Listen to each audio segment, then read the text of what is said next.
2వ వచనము, దాని తర్వాత యోహాను సువార్త 12వ అధ్యాయము 24వ వచనం. ఈ 2 వాక్య భాగంలో సహోదరి చదివినిపించిన తర్వాత నేను కూడా చిన్న ప్రేయర్ చేసి ముందుకు సాగుతాను. జయంతి గారు మొదటిగా లూకా సువార్త 2వ అధ్యాయము 32వ వచనమమ్మా, తర్వాత యోహాను సువార్త 12వ అధ్యాయం 24వ వచనం.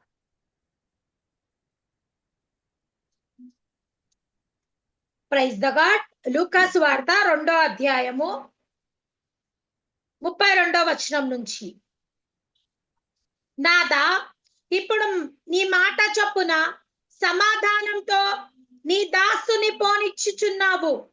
అన్యజనులకు నిన్ను బయల్పరచుటకును వెలుగుగాను, నీ ప్రజలైన ఇజ్రాయిలీలకు మహిమగాను నీవు సకల ప్రజల ఎదుట సిద్ధపరిచిన నీ రక్షణను నేను కనులారా చూచితిని. అలాగే యోహాను సువార్త 12వ అధ్యాయము 24వ వచనం. యోహాను సువార్త 12వ అధ్యాయము 24వ వచనం. గోధుమ గింజ భూమిలో పడి చావకుండిన ఎడల అది వంటిగానే ఉండును, అది చచ్చిన ఎడల విస్తారముగా ఫలించును. థ్యాంక్ యూ మా. నేను కూడా చిన్న ప్రార్థన చేసి ముందుకు వెళ్తాను. రాజ్ కుమార్ గారు మనకి స్లైడ్స్ చూపించటకు సిద్ధంగా ఉంటారు. మనము పోయిన వారము ఒక అంశం తీసుకున్నాము, ఇండియన్ క్రిస్టియన్ డే అనే అంశం తీసుకున్నాము. దాంట్లో మొదటి భాగం మనం పోయిన వారము ధ్యానించాము. ఈ దినము పార్ట్ 2కి మనం వస్తున్నాము. నేను ఇప్పుడు చిన్న ప్రార్థన చేస్తాను. తండ్రి, ఈ సమయం బట్టి ఎంతో వందనాలు, ఈ జూమ్ మీటింగ్ బట్టి ఎంతో వందనాలు తండ్రి. సహోదరి దెబోరా గారికి మీరు ఇచ్చిన ఈ దర్శనం బట్టి, ఈ భారం బట్టి ఎంతో వందనాలు. సహోదరి ఎంతో కృషితో ప్రతి ఆదివారము ఈ జూమ్ మీటింగ్స్ ఆర్గనైజ్ చేయటమే కాదు, ఎంతో ప్రయాసంతో ఈ పరిచర్యని సహోదరి ముందుకు తీసుకొని వెళ్తున్నారు. దెబోరా గారిని దీవించండి, ఆశీర్వదించండి. అలాగే ఎంతో చక్కగా టెక్నికల్ కోఆర్డినేషన్ చేసే సహోదరుడు రాజ్ కుమార్ గారిని, వాక్యం చదివి నాకు తోడ్పడే సహోదరి జయంతి గారిని కూడా మీ చేతిలో అప్పచెప్తున్నాం తండ్రి. ఆ బిడ్డలను కూడా దీవించండి, ఆశీర్వదించండి. ఈ ఆదివారం సాయంత్రం వేళ చాలా మంది వాళ్ళ గృహాల్లో రిలాక్స్ అవ్వాలని కోరుకుంటారు, కానీ ఎంతో ఆసక్తితో తండ్రి ఈ మీటింగ్లో పాల్గొనేటకు వచ్చే ప్రతి వ్యక్తిని మీ చేతిలో అప్పచెప్తున్నాం. ఈ దినం 8 మంది ఉన్నారు తండ్రి. వాళ్ళ ఈ సమయంలో వాళ్ళ గృహాల్లో వాళ్ళు రిలాక్స్ అవుతూ ఉండొచ్చు, కానీ ఎంతో ఆసక్తితో మేము వాక్యపరంగా ఆత్మికంగా బలపరచబడాలని మంచి కోరికలతో వచ్చి ఉన్నారు. అందరిని కూడా మీరు తృప్తిపరుస్తున్నారు, దీవిస్తున్నారు, ఆశీర్వదిస్తున్నారని మేము నమ్ముచున్నాం. నిష్ప్రయోజకమైన మీ దీన దాసుడిని నించబెట్టి ఈ సమయంలో మీ మహిమార్థమై వాడుకుంటున్నారు తండ్రి. దాన్ని బట్టి నేను మిమ్మల్ని స్తుతిస్తున్నాను. ఈ దినం, ఈ వేళ, ఈ పూట ఏమేం పాఠాలు మీరు మా కొరకు ఏర్పరచుకొని ఉన్నారు అదంతా కూడా మా విశ్వాస నేతలు నెప్పి బయలుపరుస్తారని నమ్ముచు ఈ విన్నపములు మేము యేసుక్రీస్తు పరిశుద్ధమైన పెట్టుకుంటున్నాం. ఆమీన్, ఆమీన్, ఆమీన్. అయితే జాగ్రత్తగా వినండి. మనము నీతిమంతులని జ్ఞాపకం చేసుకున్నట అది ఆశీర్వాదకరము అని సామెతల గ్రంథం 10వ అధ్యాయం 7వ వచనంలో రాయబడి ఉన్నది. పోయిన వారం కూడా అది నేను చదివించాను. ఇప్పుడు నేను ఒక సింపుల్ ప్రశ్న మిమ్మల్ని అడుగుతాను. నీతిమంతులని జ్ఞాపకం చేసుకుంటుట ఆశీర్వాదకరము అని అంటే, ఆ నీతిమంతులుగానే ఉండకుండా ఇంకా గొప్పగా దేవుని చేతిలో వాడబడి అనేకులని చీకటి నుంచి వెలుగుకి నడిపిస్తే వాళ్ళని జ్ఞాపకం చేసుకుంటుట ఇంకా ఎంతో ముఖ్యం కదా, అవునా కాదా? చెప్పండి, అన్మ్యూట్ చేసుకొని చెప్పండి. అవును. సో మనకందరు కూడా తెలుసు, 52 ADలో దేవుడు తోమాని ఎన్నుకొని 12 మంది శిష్యుల్లో యేసుక్రీస్తు ప్రభువారు ఎవరినన్నా ఎన్నుకొని ఉండొచ్చు, కానీ తోమాని ప్రతీకంగా ఎన్నుకొని భారతదేశంకి పంపించారు. ఆయన నమ్మకంగా 72 AD వరకు 20 సంవత్సరాలు పరిచర్య చేశాడు. దాని తర్వాత హతసాక్షిగా చనిపోయి ఆయన దేవుని చేత జీవ క్రీటము పొందారు. సో పోయిన వారము మనము స్టార్ట్ చేశామండి ఈ అంశం ధ్యానించుట. నేను వాడిన సబెడింగ్స్ మొదటిగా ప్రాఫెసీ, అంటే సంఘ చరిత్రలో ఇది కూడా అకస్మాత్తుగా జరగలేదు, ప్రతి దాని వెనకాల ప్రవచనం ఉన్నది అనే మాట నేను మీకు తెలియజేశాను. ఇక్కడ చూడండి, వెంటనే బ్రదర్ రాజ్ కుమార్ గారు ఫస్ట్ సబెడింగ్ మీద కర్సర్ పెట్టి చూపిస్తున్నారు. ప్రాఫెసీ లేకుండా ఇది కూడా సంఘ చరిత్రలో జరగలేదండి. రీజన్ ఏంటి? ఎందుకు దేవుడు ముందు ప్రవచించి తర్వాత కార్యములు ఎందుకు చేస్తాడు అని అంటే, ఎవరు కూడా ఇది అకస్మాత్తుగా జరిగిన సంఘటన అని అనుకోకూడదు. ప్రవచన ఉంటే అది దేవుని కార్యమని నమ్మాలి. అలాగే మనం హిస్టరీ అనే సెకండ్ సబ్ హెడింగ్‌కి వచ్చాం. ప్రవచన ఏమని ఉన్నది? అపోస్తల మనం చదువుకున్నాం కదా, లూకాసు వార్త 2వ అధ్యాయం 32వ వచనంలో సిమియోన్ యేసుక్రీస్తు ప్రభువు శిశువుగా ఉన్నప్పుడు చేతిలో పెట్టుకొని పలికిన ప్రవచన ఏంటి? ప్రభువా, ఈ శిశుని నువ్వు అన్యులకి వెలుగుగా వాడుకోబోతున్నావు, ఇజ్రాయెల్ దేశంకి మహిమగా, నీ మహిమగా వాడుకోబోతున్నావు అని ప్రవచించాడు. సో మనమందరం కూడా భారతదేశంలో చీకట్లో ఉన్నాం, విగ్రహారాధికులమై ఉన్నాం, సజీవుడైన దేవుడు ఎవరో తెలియదు, సృష్టికర్త ఎవరో అనేది మనకు తెలియదు. తోమాని దేవుడు ప్రవచనాల ప్రకారంగానే పంపించాడు. అయితే 52 ఏడీలో ఆయన భారతదేశంకి కేరళ రాష్ట్రంకి వచ్చి ఎక్కడ మొదట్లో సంఘం స్థాపించాడు ఆ మ్యాప్ నేను మీకు చూపించాను. ఇంకొకసారి నేను చూపిస్తాను, దాని తర్వాత మనం ముందుకు వెళ్దాము. ప్రాఫెసీ అయిపోయింది. ఇక్కడ చూడండి, మొదటిగా ఆయన స్థాపించిన చోట ఎక్కడ సంఘం స్థాపింపబడిందంటే కొడన్గల్లూర్. అక్కడ చూడండి, వెంటనే రాజ్ కుమార్ గారు కర్సర్ పెట్టి చూపిస్తున్నారు. దాని తర్వాత పరవూర్లో స్థాపింపబడింది. ఇంకా కింద వద్దాం బ్రదర్.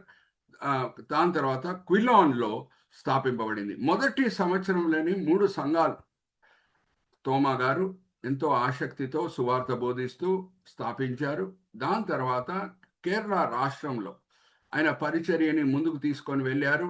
ఇంకా ఎక్కడెక్కడ సంఘాలు స్థాపించబడినాయి ఆయన కేరళ రాష్ట్రం ఇచ్చిపెట్టి తమిళనాడుకు వెళ్ళే ముందు అని అంటే కోకమంగళం, బ్రదర్ కోకమంగళం మీద కూడా కర్సర్ పెట్టి చూపించండి. తర్వాత పల్లెయూర్ దానిపైన ఉంది చూడండి, పల్లెయూర్ అక్కడ స్థాపింపబడింది.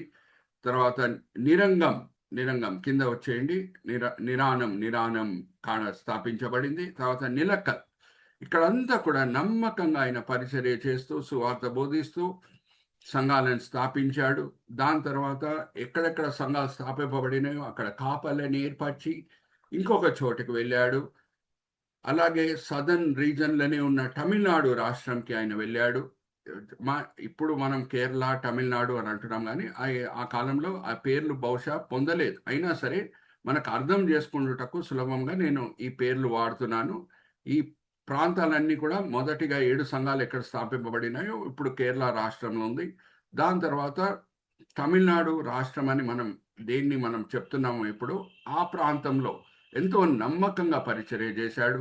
72 ఏడీ, నెక్స్ట్ స్లైడ్కి మనం వెళ్దాం బ్రదర్. 72 ఏడీలో ప్రార్థన చేసే సమయంలో ఆయన వెనకాల నుంచి వచ్చి ఈటతో పొడిసేశారు. ఆయన బహుశా చనిపోయి ఉండొచ్చు భౌతికంగా, కానీ ఆయన సాక్ష్యంకి మాత్రం మరణము లేదు. ఎన్నో సంవత్సరాల తర్వాత, 2000 సంవత్సరాల తర్వాత కూడా మనం జ్ఞాపకం చేసుకుంటున్నాం. ఆయన సాక్ష్యం మనల్ని ప్రోత్సహిస్తుంది. ఎక్కడ హతసాక్షిగా చనిపోయి ఆయన జీవక్రీటం పొందాడు అని అంటే మైలాపూర్ అనే ప్రాంతము. ఇక్కడ చూడండి, నేను మ్యాప్ కూడా పెట్టాను. రైట్ సైడ్ మైలాపూర్ రెడ్ కలర్లో ఉంది చూడండి, అక్కడే ఆయన హతసాక్షిగా చనిపోవటం మనము చూసాం. అయితే నేను పోయిన వారం పంచుకున్న ఇంకొక సబెడింగ్ క్లుప్తంగా అది కూడా కవర్ చేసి ముందుకు వెళ్తాను. చాలామంది దేవుని పిల్లలని ద్వేషించే వాళ్ళు ఏమనుకుంటారంటే క్రైస్తవ నాయకులను చంపితే, క్రైస్తవ నాయకులని చెరలో వేస్తే క్రైస్తవత్వం సమాప్తం అయిపోతుంది అని అనుకుంటారు. కానీ క్రైస్తవత్వము హింసల ద్వారా వెళ్ళినప్పుడు ఇంకా విస్తరిస్తుంది. ఎలాగ పాత నిబంధనలో ఇజ్రాయెల్ దేశం విస్తరించిందో అలాగే కొత్త నిబంధనలో క్రైస్తవత్వము హింసల ద్వారా వెళ్తూ అది విస్తరించింది అనే మాట నేను పోయిన వారం మీతో పంచుకున్నాను. ఒకసారి మనం చూద్దామా? నిర్గమకాండం 1వ అధ్యాయం 12వ వచనం. జయంతి సహోదరి చదివినిపిస్తారు. నిర్గమకాండం 1వ అధ్యాయం 12వ వచనం. పాత నిబంధనలో ఇజ్రాయెల్ దేశంకి ఇవ్వబడిన పేరు ఏంటంటే సంఘం. దాన్ని హింసించినప్పుడు అది ఎలాగా విస్తరించిందో మనం చూద్దాం. చదవండమ్మా జయంతి గారు. నిర్గమకాండం 1వ అధ్యాయము 12వ వచనం. ఆయనను ఐగుప్తీయులు వారిని శ్రమ పట్టిన కొలది వాళ్ళు విస్తరించి ప్రబలిరి కనుక వారు ఐగుప్తు ప్రజలు ఫారో రాజు ఇజ్రాయేలీలని ఎంతగా హింసిస్తున్నారో వాళ్ళు వర్ధిల్లుతున్నారంట. హల్లెలూయా, ప్రైజ్ ది లార్డ్. అలాగే మనం ఫిలిప్పీలకు రాసిన పత్రిక 1వ అధ్యాయం 14వ వచనంలో కూడా మనం చదువుకున్నాం. పౌలు భక్తుడిని చెరలో వేసినప్పుడు బయటున్న క్రైస్తవులు విశేష ధైర్యం తెచ్చుకునేది సువార్త బోధించుటకు. ఎందుకంటే వాళ్ళు చూసింది ఏంటంటే నాయకుడైన పౌలు చెరలో ఉన్నా సరే పరిచర్యలో దేవుని చేతిలో వాడబడుతున్నాడు. అక్కడి నుంచి పత్రికలు రాస్తున్నాడు. పక్కనున్న రోమా సైనికులకి ఆయన సువార్త బోధిస్తున్నాడు. అప్పుడు బయట ఉన్న క్రైస్తవులు వాళ్ళని పరీక్షించుకున్నారు. అరే మేమైతే చెరలో లేం కదా, మేము దేవునికి ఇంకా ఎక్కువ లెక్కలు ఇచ్చుకోవాలి అని విశేష ధైర్యం తెచ్చుకొని పౌలు భక్తుడు చెరలో ఉన్నా సరే వీళ్ళు సువార్త బోధించారు. ఇంకా సువార్త ముందుకు సాగింది. ఆ వాక్య భాగం కూడా మనం చదువుకుందాం. ఫిలిప్పీలకు రాసిన పత్రిక 1వ అధ్యాయం 14వ వచనం చదవమ్మా. ఫిలిప్పీలకు రాసిన పత్రిక ఫిలిప్పీలకు రాసిన పత్రిక 1వ అధ్యాయము 14వ వచనము. మరియు సహోదరులైన వారిలో ఎక్కువ మంది నా బంధకము మూలకముగా ప్రభునందు స్థిర విశ్వాసము గలవారై నిబ్బరముగా దేవుని వాక్యమును బోధించుటకు మరి విశేష ధైర్యము తెచ్చుకొనిరి. హల్లెలూయా, ప్రైజ్ ది లార్డ్. విశేష ధైర్యం తెచ్చుకునేది. ఆ సమయంలో క్రైస్తవత్వంని ద్వేషించిన వాళ్ళు సంఘ నాయకుడు పౌలు భక్తుడిని చెరలో వేస్తే క్రైస్తవత్వం సమాప్తం అయిపోతుందని అనుకున్నారు, కానీ క్రైస్తవత్వం ఇంకా విస్తరించింది. అలాగే యేసుక్రీస్తు ప్రభువు చెప్పిన మాటలు నేను మొదట్లోనే చదివించాను. ఒక గోధుమ గింజ ఎప్పుడు కింద పడి చనిపోతుందో విస్తారమైన పంట దాని వలన కలుగుతుంది. సంఘం స్థాపింపబడింది, సంఘము కట్టబడింది అనంటే హతసాక్షుల రక్తం మీదనే, హతసాక్షుల రక్తమే సంఘంకి బీజమై ఉన్నది. హల్లెలూయా, ప్రైజ్ ది లార్డ్. సో వచ్చే వారము జాగ్రత్త వినండి. ఈ వారం అయితే ఈ ఇండియన్ క్రిస్టియన్ డేతో కూడిన వేరే అంశములు మనం ధ్యానించబోతున్నాం. వచ్చే వారం ప్రత్యేకంగా నేను ఒక అంశం మీ ముందు తీసుకొని వస్తున్నాను. నమ్మకంగా సేవ చేసే వారికి దేవుడిచ్చే కిరీటాలు ఏంటి? బైబిల్లో 5 కిరీటాల గురించి రాయబడి ఉన్నది. అక్షయ కిరీటం, అతిశయ కిరీటం, మహిమ కిరీటం, నీతి కిరీటం, అలాగే జీవ కిరీటం. ఈ 5 కిరీటాలతో కూడిన అనేక పాఠాలు మనం వచ్చే వారము నేర్చుకుందాం. కానీ ఇప్పుడు మనం 4th సబ్ హెడ్డింగ్కి వద్దాం. ఇది కూడా పోయిన వారం మనం చూసాం. ఎందుకు తోమాని యేసుక్రీస్తు ప్రభువారు ఎన్నుకున్నారు భారతదేశంకి పంపించుటకు. వేరే ఎవరినైనా కూడా పంపించవచ్చు. నెక్స్ట్ స్లైడ్కి మనం వెళ్దాం రాజ్ కుమార్ గారు. నెక్స్ట్ స్లైడ్కి ఇక్కడ చూడండి. ఏ క్రికెట్ కెప్టెన్ అన్న మొదట్లో మ్యాచ్ స్టార్ట్ అయ్యే ముందే పిచ్ని చూస్తాడు. ఇక్కడ చూడండి, ఇద్దరు మేనేజరు క్రికెట్ కెప్టెన్ పిచ్ని చూస్తున్నారు. ఎందుకు ముందే పిచ్ని చూస్తారు అనంటే ఆ పిచ్ ప్రకారంగా ప్లేయర్స్ని టీంలో సెలెక్ట్ చేస్తారు. పిచ్ మీద గ్రాస్ ఉంటే ఏం చేస్తారు, పేస్ బౌలర్స్, స్పీడ్ బౌలర్స్కి అది సహాయం చేస్తుంది పిచ్ అని. దాంట్లో వాళ్ళ టీంలో ఎక్కువ మంది స్పీడ్ బౌలర్స్ని పెడతారు. అలాగే అక్కడ డ్రైగా ఉంటే, పిచ్ డ్రైగా ఉంటే స్పిన్నర్స్కి అది సాయం చేస్తుందని స్పిన్నర్స్ని పెడతారు. ఇప్పుడు యేసుక్రీస్తు ప్రభువారు వేరే ఎవరన్నా కూడా పంపించి ఉండొచ్చు భారతదేశంకి, కానీ ఎందుకు తోమానే పంపించాడు? రీజన్ ఏంటి? మనం అందరం కూడా చిన్నప్పటి నుంచి వినే ఒక పదం ఏంటంటే డౌటింగ్ థామస్. డౌటింగ్ థామస్, సందేహించిన తోమ. అవును, సందేహించటం కాదండి. హీఈస్ అ రాషనలిస్టిక్ థామస్. అంటే ఆయన రుజువు లేకుండా ఏది నమ్మడు, రుజువు లేకుండా వేరే ఎవరిని కూడా ఒప్పింపజేయడు. హల్లెలూయా, ప్రైజ్ ది లార్డ్. ఆయన వచ్చాడు భారతదేశంకి, సరి అయిన వ్యక్తి. అప్పటికే భారతదేశము ఆత్మిక విషయాల్లో ఎంతో వర్ధిల్లింది. ఒక్కసారి ఈ వాక్య భాగం కూడా ఇంకొకసారి చదివిస్తున్నాను అమ్మా. 2వ దినవృత్తాంతం 16వ అధ్యాయం 9వ వచనం చదవండి అమ్మా. దాని తర్వాత నేను ఒక ప్రశ్న అడుగుతాను. 2వ దినవృత్తాంతం 16వ అధ్యాయం 9వ వచనం బైబిల్స్ లో అండర్లైన్ చేసుకోండి. సోదరి జయంతి గారు చదివినిపిస్తారు. 2వ దినవృత్తాంతం అన్మ్యూట్ చేసుకొని చదవమ్మా. 16వ అధ్యాయం 9వ వచనం. 2వ దినవృత్తాంతాల గ్రంథము 16వ అధ్యాయము 9వ వచనము. తన ఎడల యథార్థ హృదయము గల వారిని బలపరచుటకై యెహోవా కనుదృష్టి లోకమంతటను సంచారము చేయుచున్నది. లోకమంతా కూడా యథార్థ మనసు కలిగి దేవుని ఎతికే వాళ్ళని బలపరచుటకు దేవుని కను దృష్టి లోకమంతా కూడా సంచారం చేయుచున్నది. ఇజ్రాయెల్ దేశం లోపలే సంచారం చేయుచున్నది అని రాయబడి ఉన్నదా, లేకపోతే ప్రపంచమంతా కూడా సంచారం చేయుచున్నది అని రాయబడి ఉన్నదా? మీరే చెప్పండి. అంతా సంచారం. లోకమంతటా సంచారం సో చేయుచున్నది. భారతదేశంలో కొంచెమంది ఋషులు వాళ్ళ రాజభవనాలను కూడా ఇడిచిపెట్టి, సౌకర్యాలను కూడా ఇడిచిపెట్టి, మేము అడవికి వెళ్ళి దేవుని గురించి ఎక్కువగా తెలుసుకుంటాం, పాపం ఎందుకు వచ్చింది ఈ లోకంలో, ఎందుకు ఈ కష్టాలు నష్టాలు జరుగుతున్నాయి అని ఋషులు అడవి లోపల వెళ్ళి బుద్ధ లాంటి వాళ్ళు వెళ్ళి అక్కడ సత్యం మేము తెలుసుకోవాలంటే దేవుడు మాట్లాడకుండా ఉంటాడమ్మా?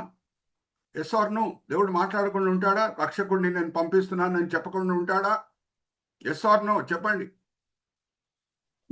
నో తప్పకుండా మాట్లాడతాడు. ఖచ్చితంగా మాట్లాడతాడు. సో మాట్లాడాడు. వేదాస్లో రాయబడి ఉంది.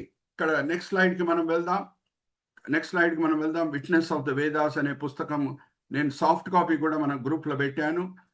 ప్రజాపతి దేవుని కుమారుడు, ఆయన కన్యకకి జన్మిస్తాడు, ఇంకా పరిశుద్ధంగా జీవిస్తాడు, శిల్వ మరణం పొందుతాడు.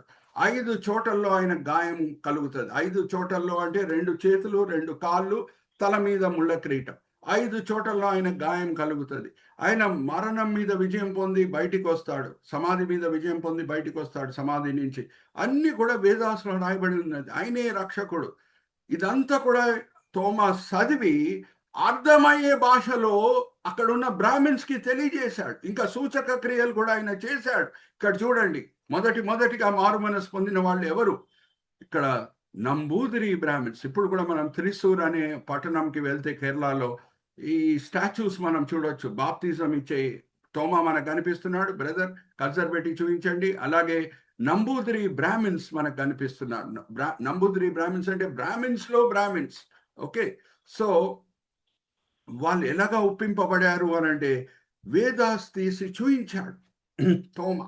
సరి అయిన వ్యక్తిని, మన కెప్టెన్ అయిన యేసు సరి అయిన వ్యక్తిని సరి అయిన చోటలో వాడుకున్నాడు. హల్లెలూయా చెప్దామా? హల్లెలూయా నేను వినొచ్చా? Praise the lord. ఇప్పుడు నేను సహోదరుడు రాజ్ కుమార్తో ఒక వీడియో చూపిస్తాను, చూడండి. ఆ రిషి గారు కూడా బాగా చదివి, వేదాస్ అంతా కూడా చదివి, కాషాయ రంగు వేసుకున్న రిషి యేసుక్రీస్తు గురించి ఏమని అంటున్నాడో ఆ వీడియో మనం చూద్దాం. బ్రదర్ రాజ్ కుమార్ గారు, ఆ వీడియో మనం ఒకసారి చూద్దామా? కాషాయ రంగు వేసుకున్న హిందీలో మాట్లాడుతున్నాడు. సౌండ్ పెట్టండి బ్రదర్.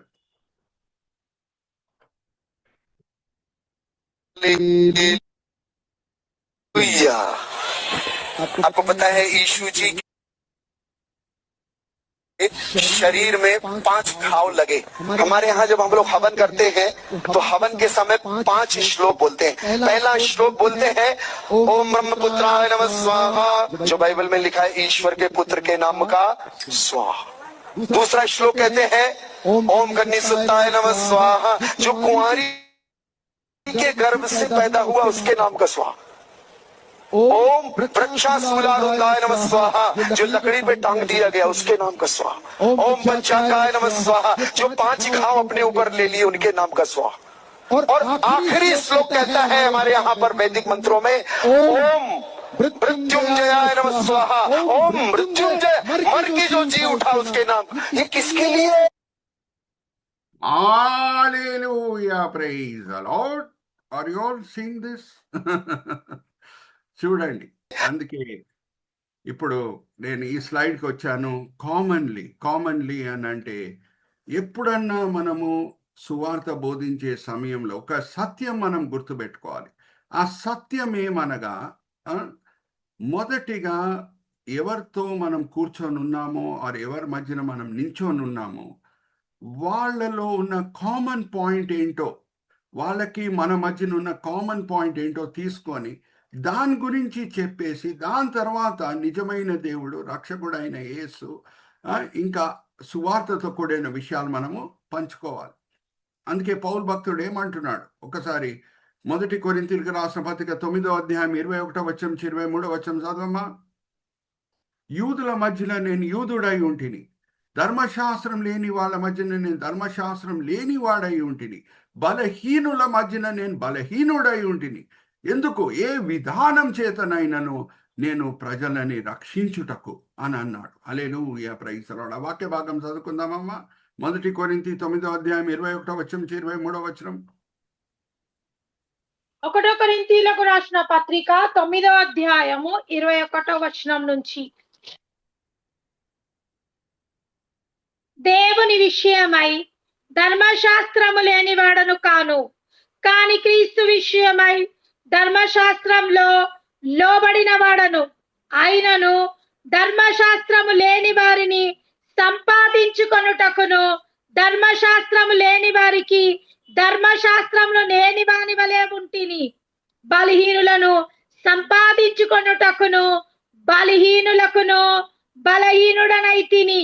ఏ విధము చేతనైతను కొందరిని రక్షింపుకొనవలెనని అందరికి అన్ని విధముల వాడనైతిని.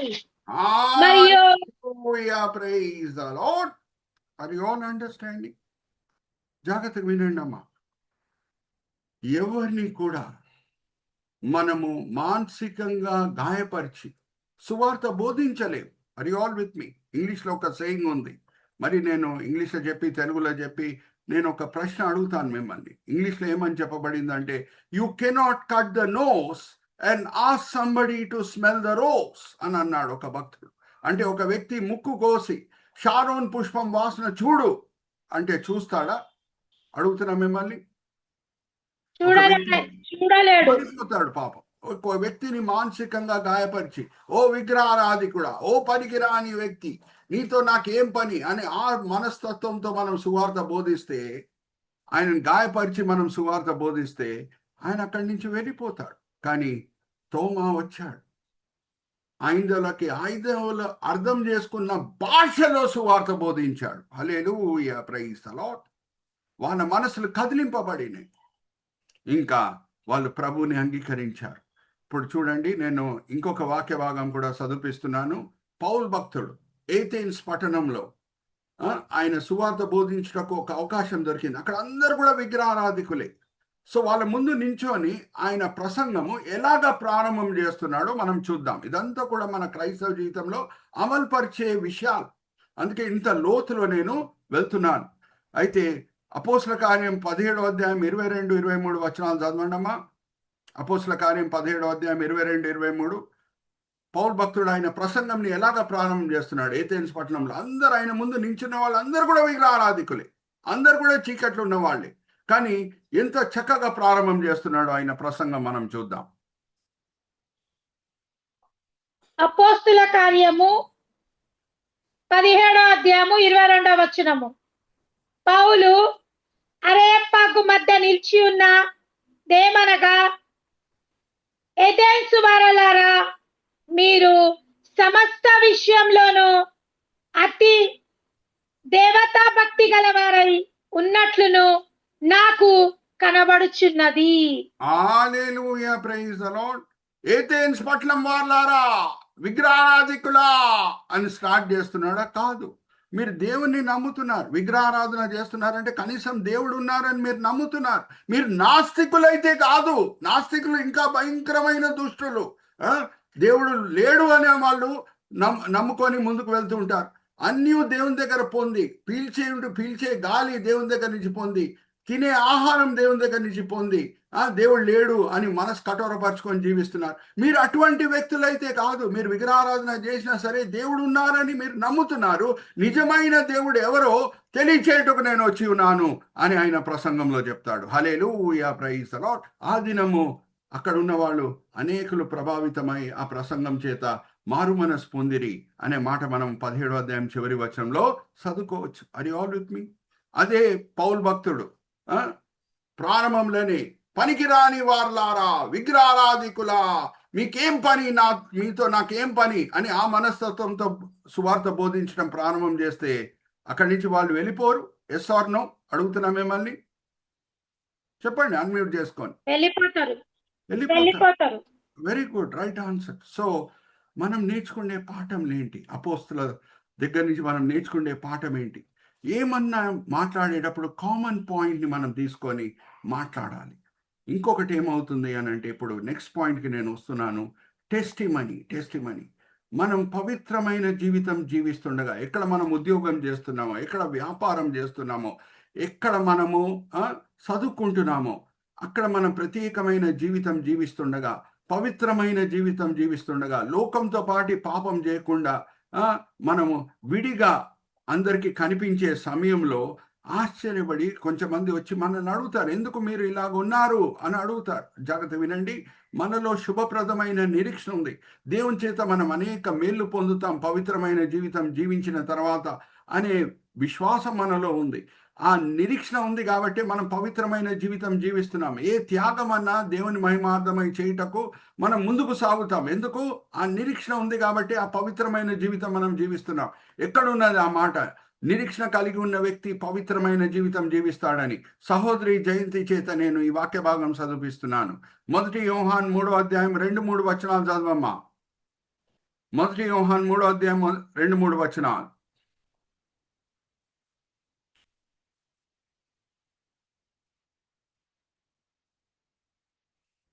1 యోహాను 3వ అధ్యాయం అన్మ్యూట్ చేసుకొని 2-3 వచనాలు చదవమ్మా. 1 యోహాను 3వ అధ్యాయము 2వ వచనం నుంచి. ప్రియులారా, ఇప్పుడు మనము దేవుని పిల్లలమై ఉన్నాము. మనమిక ఏమవుదుము? అది ఇంకను ప్రత్యక్షపరచబడలేదు. కానీ ఆయన ప్రత్యక్షమైనప్పుడు ఆయన ఉన్నట్లుగానే ఆయనను చూతుము. కనుక ఆయనను పోలియుందుమని ఎరుగుదుము. ఆయన యందు ఈ నిరీక్షణ పెట్టుకొనిన ప్రతిదుము. ఆయన యందు ఈ నిరీక్షణ పెట్టుకొని ప్రతి వాడను ఆయన పవిత్రుడై ఉన్నట్లును తన్ను పవిత్రునిగా చేసుకొనును. హల్లెలూయా, ప్రైజ్ ది లార్డ్. మనము యేసుక్రీస్తు ప్రభువారు ఎలాగ మహిమ శరీరం ధరించుకొని యోహాన్కి కనిపించాడో ప్రకటన గ్రంథంలో, ఆ మహిమ శరీరం మనము ధరించుకొని ఒక దినం ఉంటాం. మనము ఒక స్త్రీ ప్రదానం చేసిన తర్వాత పెళ్లి కొరకు ఎలాగ ఆమెని పవిత్ర చేసుకుంటుందో అలాగ మనం జీవిస్తాం. ఆ శుభప్రదమైన నిరీక్షణ ఉంటేనే ఆ మహిమ శరీరం మనం ధరించబోతున్నాం అనే ఆ నిరీక్షణ మనల్ని పవిత్రంగా ఉంచుతుంది. నేత్రాశ, శరీరాశ, జీవటంబం వైపు మనం ఆకర్షింపబడం. అప్పుడు ప్రజలు ఏం చేస్తారు? వచ్చి అడుగుతారు, ఏమని? ఎందుకు మీరు ఇలాగున్నారు? ఎందుకు మీలో ఈ వ్యత్యాసం ఉంది? ఎందుకు మీరు మాతో పాటు సినిమాలకు రావట్లేదు? ఎందుకు మాతో పాటు బార్స్కి వచ్చి మాతో పాటు విస్కీ బ్రాందీ ఎందుకు తాగట్లేదు? నేను గవర్నమెంట్ డిపార్ట్మెంట్లో పనిచేశాను, పెట్రోల్ బంక్ ఇన్స్పెక్టర్గా. కొంచెంమంది పెట్రోల్ బంక్ ఓనర్స్ అడిగేవారు, సార్ వేరే పెట్రోల్ బంక్ ఇన్స్పెక్టర్స్ అందరు కూడా లంచం తీసుకుంటున్నారు సార్, మీరెందుకు లంచం తీసుకుంటలేరు అని అడిగేవారు. సో మనకి ఎప్పుడెప్పుడు ఈ అవకాశం దొరుకుతున్నదో, ఎప్పుడు ప్రజలు వచ్చి అడుగుతున్నారో మనల్ని, మనం ఎలాగా సాక్ష్యం పంచుకోవాలంట. ఒకసారి అమ్మా 1 పేతురు 3వ అధ్యాయం 15వ వచనం. 1 పేతురు 3వ అధ్యాయం 15వ వచనం. బైబిల్స్ అండర్లైన్ చేసుకోండి. 1 పేతురు 3వ అధ్యాయము 15వ వచనం.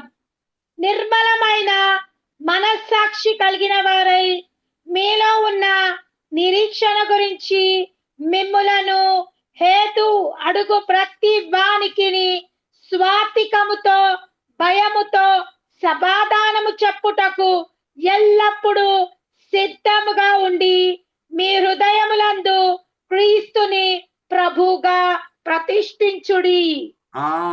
సాత్వికముతోను భయముతోను ఎలాగా మనం సాక్ష్యం పంచుకోవాలి? వచ్చి మనల్ని అడుగుతున్నారు, మన ముందు నించొని ఉన్నారు, వాళ్ళు మన ముందు కూర్చొని ఉన్నారు. ఎందుకు మీరు మాతో పాటు సినిమాలకు రావట్లేదు? మీరు మాతో పాటు కూర్చొని ఎందుకు విస్కీ బ్రాందీ తాగట్లేదు? మాతో పాటు మీరు ఎందుకు లంచం తీసుకుంటలేరు అని అడిగిన వాళ్ళతో మనం ఎలాగ సమాధానం ఇవ్వాలి అని అంటే, ఎలాగ మనం స్పందించాలంటే సాత్వికంతో మనం ఏమని చెప్పాలంటే, అవును నేను క్రైస్తవుని అయ్యే ముందు నేను ఇలాగుంటిని, కానీ యేసు నా జీవితంలో వచ్చిన తర్వాత నేను ఇలాగ మార్చబడాను. ఇప్పుడు నేను పవిత్రమైన జీవితం జీవిస్తున్నానంటే అది నా సొంత శక్తి వలన కాదు. యేసు నాలో ఉన్నాడు కాబట్టి నేను విజయం పొందగలుగుతున్నాను చెడ్డ అలవాట్ల మీద.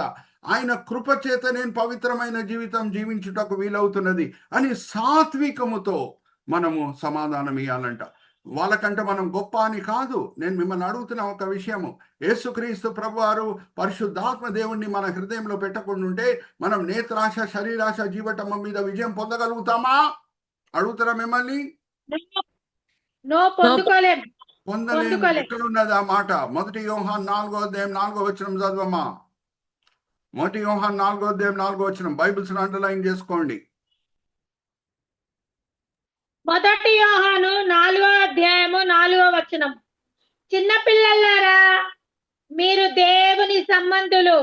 మీలో ఉన్నవాడు లోకంలో ఉన్నవాని కంటే గొప్పవాడు కనుక మీరు వారిని జయించి ఉన్నారు. హల్లెలూయా, ప్రైజ్ ది లార్డ్. మీ సొంత శక్తి వలన కాదు, మీలో ఉన్నవాడు, లోకంలో ఉన్నవాడు సాతాను కంటే ఏ శోధనలు సాతాను తీసుకొని వస్తున్నాడో, నేత్రాశ, శరీరాశ, జీవటమ్మంతో కూడిన శోధనలు, ఆ శోధనల మీద విజయం పొందగలుగుతున్నారంటే మీలో ఉన్నవాడు బయట ఉన్నవాడు కంటే గొప్పవాడు. హల్లెలూయా, ప్రైజ్ ది లార్డ్. మన సొంత శక్తి వలన కాదు మనం పవిత్రమైన జీవితం జీవించేది. ఒక జ్ఞాపకం పెట్టుకోండి, యేసుక్రీస్తు ప్రభువారు సహాయం లేకుండా ఉంటే పరిచర్య సంగతి పక్కన పెట్టండి, క్రైస్తవ జీవితమే అసాధ్యం. నేను 43 సంవత్సరాలు ప్రభుత్వం నడుచుకున్నాను. నేను నేర్చుకున్న పాఠాలు ఏంటంటే క్రైస్తవ పరిచర్య సంగతి పక్కన పెట్టండి, క్రైస్తవ జీవితమే అసాధ్యం ప్రభువారి సహాయం లేకుండా ఉంటే, పరిశుద్ధాత్మ దేవుడు మన హృదయంలో నివసించకుండా ఉంటే. సో సాత్వికముతో మనం సమాధానం ఇవ్వాలంట. మరి భయంతో అనే మాట అక్కడ ఉన్నది. భయం ఎక్కడి నుంచి వచ్చిందండి? చాలాసార్లు మనము ఏమని అనుకుంటామంటే సాక్ష్యం పంచుకోవాలంటే ధైర్యంగా సాక్ష్యం పంచుకోవాలి అని అంటాం కదా. మరి భయం అనే మాట ఎందుకు పేతురు వాడుతున్నాడు? అంతకీ అపోస్తల కార్యం 2వ అధ్యాయం తర్వాత, పెంతెకోస్తు దినం తర్వాత సువార్త బోధించే విషయంలో పేతురువే ధైర్యము, ధైర్యమే పేతురు. మరి ఆయనే రాసిన పత్రికలో భయముతో అనే మాట ఎందుకు వాడుతున్నాడు ఆయన? అంతకీ పేతురు సనద్రిన్ సభలో ఒక సందర్భంలో నించొని ఆకాశం కింద యేసు నామం తప్పితే వేరే ఏ నామం లేదు రక్షించుటకు అని ధైర్యంగా బోధించిన వ్యక్తి. ఆ వాక్య భాగం కూడా నేను చదివిస్తున్నాను. ఆయన ధైర్యంని, యోహాన్ ధైర్యంని చూసుకున్న తర్వాత అక్కడ ఉన్న సనద్రిన్ సభ అంటే యూదుల నాయకుల సభ, అక్కడ ఉన్న నాయకులు ఆశ్చర్యపడిరి అంట. ఒక్కసారి చదవమ్మా, అపోస్తల కార్యం 4వ అధ్యాయం 12-13. అపోస్తల కార్యం 4వ అధ్యాయం 12-13. అపోస్తల కార్యం 4వ అధ్యాయము 12 ఈ నామముననే మనము రక్షణ పొందవలను కాని ఆకాశము క్రింద మనుషులలో ఇవ్వబడిన మరి ఏ నామమును రక్షణ పొందలేమనెను. వారు పేతురు, యోహాను ధైర్యమును చూసినప్పుడు వారు విద్యలేని పామరులని గ్రహించి ఆశ్చర్యపడిరి. వారు యేసు నామంతో కూడా ఉండిన వారిని గుర్తెరిగిరి. హల్లెలూయా, ప్రైజ్ ది లార్డ్. యేసుతో ఉన్నారు కాబట్టి ఈ విద్య లేని పామర్లు వాళ్ళ మాటల్లో ఒక అధికారం కనిపిస్తున్నది, ఒక శక్తి కనిపిస్తున్నది. యేసుతో ఉన్నారు కాబట్టి విద్య లేని పామర్లు ఇటువంటి మార్పు పొందారు అని సనద్రిన్ సభ వాళ్ళు అనుకున్నారంట. అక్కడ కూడా సనద్రిన్ సభ వాళ్ళు పొరపాటు చేస్తున్నారు. యేసుతో ఉండి ధైర్యం వచ్చిందా అండి? గెత్సెమని తోటలో వీళ్ళందరూ పిరికితనంతో పారిపోలేదు. Yes or no? యేసుతో ఉండి ధైర్యం వచ్చిందా? నో. అరే, గెత్సెమని తోటలో పారిపోయారు పిరికితనం చేత. ఇప్పుడు యేసు ఆత్మరూపిగా వాళ్ళలో నివసిస్తున్నాడు కాబట్టి ఆ ధైర్యం వచ్చింది. Hallelujah, praise the lord. Are you all understanding? Yesu ఆత్మ రూపిగా వాళ్ళలో నివసిస్తున్నాడు కాబట్టి, వాళ్ళ యేసుతో ఉన్నప్పుడు ఈ ధైర్యం లేదు, కానీ ఇప్పుడు యేసు వాళ్ళలో నివసిస్తున్నాడు కాబట్టి ఈ ధైర్యం వచ్చింది. Are you all with me? So ఈ పేతురు ఈ పత్రిక రాస్తూ వ్యక్తిగత సాక్ష్యం పంచుకునేటప్పుడు, అందరి ముందు గుంపు ముందు నించొని మాట్లాడేటప్పుడు కాదు, వ్యక్తిగతంగా ఒకరొకరు ముందు కూర్చున్నప్పుడు, ఒకరొకరు ముందు నించున్నప్పుడు, అప్పుడు సాక్ష్యం పంచుకున్నప్పుడు మీరు భయముతో సాక్ష్యం పంచుకుండుడి అని అంటున్నాడు. సాత్వికముతోను భయంతోను. ఎందుకు భయం వచ్చింది ఇక్కడ? అమ్మా, మన ముందు నించున్న వ్యక్తి, brother go back to the previous slide. మన ముందు నించున్న వ్యక్తి ఆర్ మన ముందు కూర్చున్న వ్యక్తి, మనం ఇప్పుడు పలికే సాక్ష్యం వలన ప్రభు వైపే ఆయన ఆకర్షింపబడాలి, కానీ ప్రభు దగ్గర నుంచి దూరం అయిపోకూడదు మన మాటలు విని అనే విషయం బట్టి మన హృదయంలో భయం ఉంటే మనం ఎంతో జాగ్రత్తలు పాటించి మన సాక్ష్యం పంచుకుంటాం. హల్లెలూయా, ప్రైజ్ ది లార్డ్. ఆ ధైర్యం ఏం చేస్తుంది, ఎలాగ మనకి ఆ భయం ఏం చేస్తుంది, ఆ భయం మనకి ఎలాగ ఉపయోగకరంగా ఉంటుంది అని అంటే, మనం ఎంతో జాగ్రత్తలు పాటించి ప్రతి మాట ఎలాగ పలుకుతాము అని అంటే, ఆ వ్యక్తి ప్రభు వైపే ఆకర్షింపబడాలి, కానీ ప్రభు దగ్గర నుంచి దూరం అయిపోకూడదు. Hallelujah, praise the lord. Are you all with me? ఎందుకు పేతురు ఇలాగ రాస్తున్నాడు సాక్ష్యం పంచుకునే విషయంలో? ఎవరన్నా వచ్చి వ్యక్తిగతంగా మనల్ని అడిగినప్పుడు, ఎక్కడ ఉద్యోగం చేస్తున్నామో, ఎక్కడ వ్యాపారం చేస్తున్నామో, ఎక్కడ చదువుకుంటున్నామో, ఎవరి మధ్యలో మనం నివసిస్తున్నామో, చుట్టుపక్కల వాళ్ళు మనల్ని చూసి మనలో ఉన్న పవిత్రతని గమనించి వచ్చి అడిగినప్పుడు ఎలాగా స్పందించాలి అని అంటే, సాత్వికముతోను అలాగే భయముతో. Are you all with me? Are you all understanding? అమ్మా, ఇంకొక మాట కూడా నేను మీతో పంచుకొని నేను చివరి స్లైడ్కి వెళ్తాను. అది ఏమనంటే, చాలా ముఖ్యమైన మాట. లేఖనం అంతా కూడా పరిశుద్ధాత్మ ప్రేరేపణ వల్ల రాయబడి ఉన్నది అనేది మనకందరు కూడా తెలుసు. లేఖనం అంతా కూడా పరిశుద్ధాత్మ ప్రేరేపణ వల్ల రాయబడటమే కాదు, లేఖనంలో ఉన్న క్రమం ఉంది చూడండి, దాని వెనకాల కూడా మనకి పరిశుద్ధాత్మ ప్రేరేపణ కనిపిస్తుంది. జాగ్రత్త వినండి. క్రమం, ఏ ముందు బి రాదు, బి ముందు సి రాదు, ఒక క్రమం ఉంటుంది. ఉదాహరణకు నేను చెప్తున్నా, యేసుక్రీస్తు ప్రభువారు సమరయ స్త్రీతో యాకోబు బావి దగ్గర కూర్చొని మాట్లాడే సమయంలో ఆమె ఒక ప్రశ్న అడుగుతున్నది, ప్రభువా, మేము సమరీయులము, గెరిజీం కొండ దగ్గర మేము ప్రభుని ఆరాధిస్తాం, మీరు యూదులు, యెరూషలేములో మీరు దేవుని ఆరాధిస్తారు, ఏ ఆరాధనని దేవుడు అంగీకరిస్తాడు అని అడిగినప్పుడు ప్రభువారు ఇచ్చిన జవాబు ఏంటంటే, అమ్మా, ఎక్కడ మనం ఆరాధిస్తున్నామో అది ముఖ్యం కాదమ్మా, ఆత్మతోనూ సత్యంతోనూ మనం ఆయనను ఆరాధిస్తున్నామా అది ముఖ్యము అని అంటాడు. సత్యంతోనూ ఆత్మతోనూ అని అన్నాడు, ఆత్మతోనూ సత్యంతోనూ అని అంటాడు. ఎందుకు? పరిశుద్ధాత్మ దేవుని సహాయం ఉంటేనే మన ఆరాధనలో దేవుని దృష్టిలో సత్యం కనిపిస్తుంది. Hallelujah, praise the lord. Are you all with me? ఆ క్రమం చూడండి. ఆత్మతోనూ సత్యంతోనూ మీరు ఆరాధించటం ముఖ్యమని అంటాడు. సత్యంతోనూ ఆత్మతోనూ అని అన్నాడు. పరిశుద్ధాత్మ దేవుని సహాయం ఉంటేనే మన ఆరాధనలో దేవుని దృష్టిలో సత్యం కనిపిస్తుంది. Are you all with me? ఆ క్రమం చూడండి. అలాగే యేసుక్రీస్తు ప్రభువారు ఆయన జీవితం సారాంశం లూకా సువార్త 1వ అధ్యాయం 1వ వచనంలో ఆయన రాసి అపోస్తల కార్యము ప్రారంభం చేస్తాడు. ఓకే, అపోస్తల కార్యం ఎలాగ ప్రారంభం చేస్తాడు? డాక్టర్ లూక్, వైద్యుడైన లూకా, యేసుక్రీస్తు ప్రభువారి జీవితము, ఆయన పరిచర్య సారాంశం ఇచ్చి ప్రారంభం చేస్తాడు. అక్కడ వాడబడిన మాటలు ఏ క్రమంలో ఉన్నాయో మనం చూద్దాం. ఒకసారి దిగమ్మా, 1వ అధ్యాయం 1వ వచనం, అపోస్తల కార్యం. దాని తర్వాత నేను ఒక ప్రశ్న అడగబోతున్నాను మిమ్మల్ని. సహోదరి జయంతి ఈ వాక్యం చదివేటప్పుడు అందరు కూడా జాగ్రత్తగా వినండి. నేను ఒక ప్రశ్న అడగబోతున్నాను ఈ వాక్య భాగం చదివించబడిన తర్వాత. అపోస్తల కార్యం 1వ అధ్యాయం 1వ వచనం. అపోస్తల కార్యం 1వ అధ్యాయము 1వ వచనం.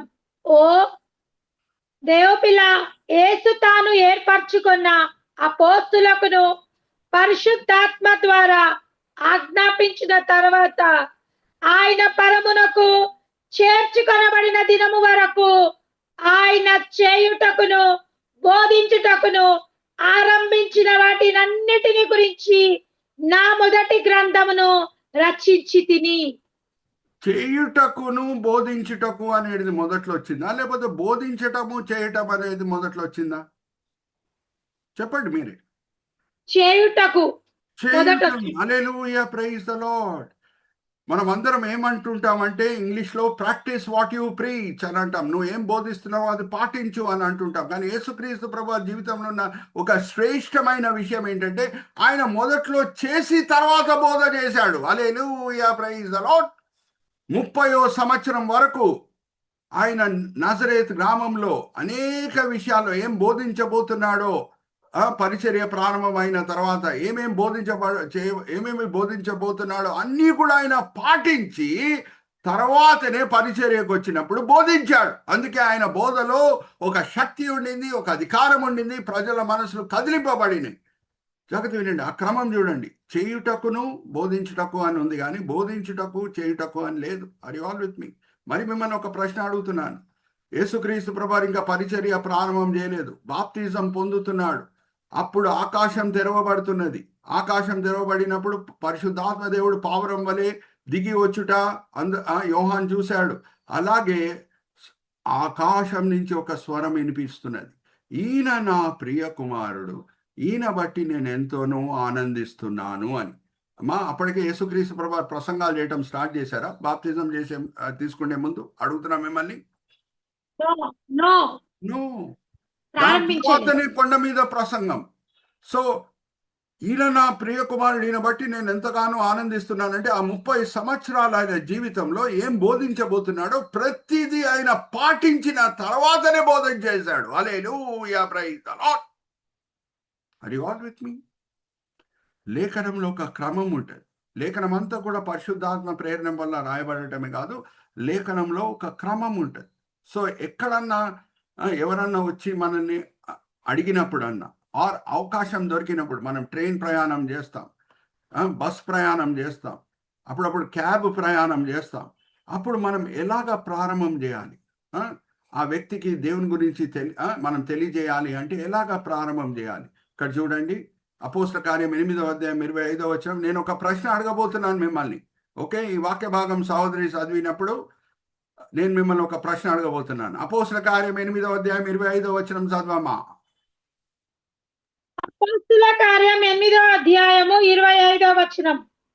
అంతటా వారు సాక్ష్యమిచ్చుచు ప్రభు వాక్యమును బోధించి యెరూషలేమునకు తిరిగి వెళ్ళుచు సమరయాల అనేక గ్రామములో సువార్త ప్రకటించుచు వచ్చిరి. సాక్ష్యం ఇచ్చిచు సువార్త బోధించిరా, లేకపోతే సువార్త బోధించి తర్వాత సాక్ష్యం పంచుకున్నారా? సాక్ష్యం ఇచ్చుచు. హల్లెలూయా, ప్రైజ్ ది లార్డ్. నేను క్యాబ్ లో వెళ్తూ ఉంటాను, కావాలని. అప్పుడప్పుడు నేను ఇప్పుడు నా సొంత కారు కూడా వాడట్లేదు, క్యాబ్ లో కావాలనే వెళ్తూ ఉంటాను. ఎందుకు? దారిలో నేను అడుగుతాను క్యాబ్ డ్రైవర్ని, ఏమని, మీది ఇది డీజిల్ బండా లేకపోతే గ్యాస్ బండా అని అడుగుతాను. సో ఆయన ఏమంటాడు, సార్ ఇది డీజిల్ బండో గ్యాస్ బండో అని అంటాడు. నేనేం చెప్తాను, 20 సంవత్సరాల క్రితం నేను హైదరాబాద్లో పెట్రోల్ బంక్ ఇన్స్పెక్టర్గా చేశాను. నా సాక్ష్యం పంచుకుంటాను మొదట్లో. దాని తర్వాత వరంగల్కి ట్రాన్స్ఫర్ అయ్యాను. వరంగల్లో పెట్రోల్ బంక్ ఇన్స్పెక్టర్గా పనిచేసేటప్పుడు దేవుడు నన్ను సేవకు పిలిచాడు. ఇప్పుడు నేను పాస్టర్ అయి ఉన్నాను అనగానే చాలా మంది డ్రైవర్లు ఏమంటారంటే, సార్ ఎలాగా సెంట్రల్ గవర్నమెంట్ జాబ్ ఇచ్చిపెట్టి ఎన్నో వేల రూపాయలు జీతం ఇచ్చిపెట్టి మీరు సేవకు ఎట్లా వచ్చారు సార్ అని అడిగినప్పుడు, ఇంటర్మీడియట్లో నేను చదువుకునేటప్పుడు చాలా చెడ్డల వాటిలో పడిపోయాను. యేసు నమ్ముకున్న తర్వాతనే నాకు విమోచన కలిగింది. యేసు వల్లనే నేను బాగా చదువుకున్నాను, ఆయన వల్లనే మంచి ఉద్యోగం వచ్చింది, ఆయనే సేవకి నన్ను పిలిచాడు, అందుకు నేను లోబడాను. ఆయన నన్ను ఇంటర్మీడియట్లో మార్చకుండా ఉంటే నేను ఏదో ఒక జైల్లో పడి ఉండేవాడిని. ఆయన నన్ను మార్చాడు కాబట్టి నేను బాగా చదువుకున్నాను, బాధ్యత కలిగిన జీవితం జీవించాను, మంచి ఉద్యోగం పొందాను, ఆయనే సేవకు పిలిచాడు, ఇప్పుడు నేను సేవలో ఉన్నాను అని చెప్తూ నా సాక్ష్యం పంచుకుంటూ ఆ క్యాబ్ డ్రైవర్తో నేనేం చెప్తానంటే, యేసువే రక్షకుడు, యేసువే రక్షకుడు. నేను రుచి చూశాను, ఆయన రక్షణ శక్తి ఏంటో నేను రుచి చూశాను అని నేను క్యాబ్లో వెళ్ళేటప్పుడు పంచుకుంటాను. జాగ్రత్త వినండి. దాని తర్వాత నేను ఎక్కడ దిగుతానో అక్కడ క్యాబ్ డ్రైవర్ చెప్తాడు, సార్ 250 రూపాయలు అయింది అని అంటాడు.